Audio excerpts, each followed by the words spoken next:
Hospitals in 2 provinces have noticed a troubling pattern over the past several days.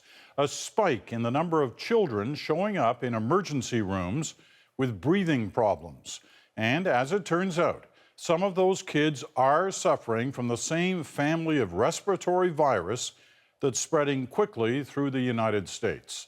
Today, Alberta health authorities say they have 18 confirmed cases of enterovirus D68.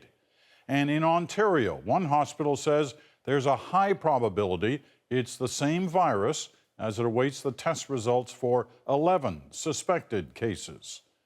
The CBC's CAROLYN DUNN begins our coverage tonight in Calgary. CAROLYN. Well, Peter, it was probably just a matter of time before the D68 strain of the enterovirus showed up in Canada.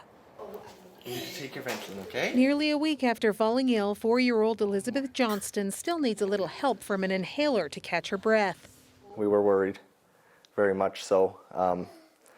Just to see how quickly it progressed. I mean, Tuesday morning she was fine, and by Wednesday morning, she's in a bed, hooked up to oxygen. After experiencing a spike in cases like Elizabeth's, vomiting, fever, and breathing problems, Alberta Health tested 100 samples.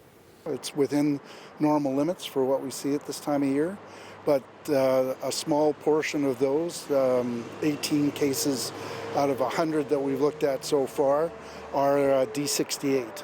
That's the same family of virus that's been making its way through the U.S., hospitalizing hundreds, even thousands.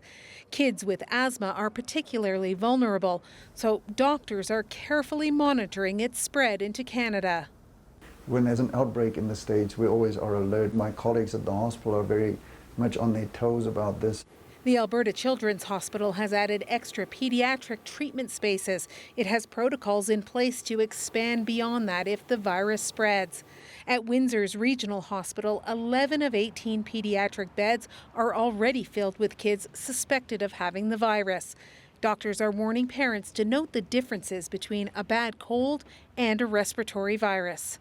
The message is, when your child is ill, just watch for rapid progression of symptoms, such as high fever, chills, shortness of breath. Randy Johnston isn't certain if Elizabeth contracted the D68 virus, but with breathing treatments, rest, and time, she is bouncing back. There are no vaccines for this virus, so really it's up to people to help prevent its spread. And doctors say that means staying home from school or work if you're sick, washing your hands frequently, and if someone is sick, Peter, no hugs or kisses. CAROLYN DUNN in Calgary tonight. Thanks, CAROLYN. Enterovirus D68 is still spreading quickly through the United States. As of today, the U.S. Centers for Disease Control says the virus has spread to 10 states and that 104 people are confirmed to have the severe respiratory illness, not to mention the unconfirmed reports of hundreds more potential cases in several other states. That said, it's important to remember that the CDC has not reported any deaths.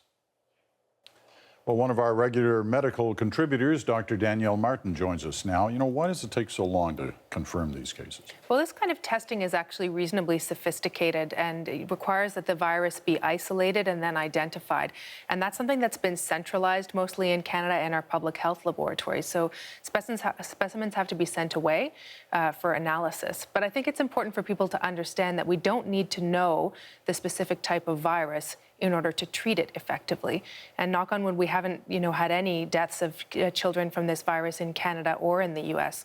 The treatment for the virus, whether it's D68 or any other, is going to be fluids, oxygen, good nursing care, and rest. And so far, that seems to be working. Well, it's clear that they're starting to turn up in Canadian hospitals. How prepared are Canadian hospitals versus the way the U.S. hospitals have handled this? All Canadian hospitals do have emergency preparedness plans, and I think, frankly, in post-SARS, it's something that Canadian hospitals are really very attuned to, is the possibility of an outbreak or an epidemic of some kind. So I think probably our pediatric hospitals are actively communicating with each other and getting ready in case they need some surge capacity in the weeks to come. All right.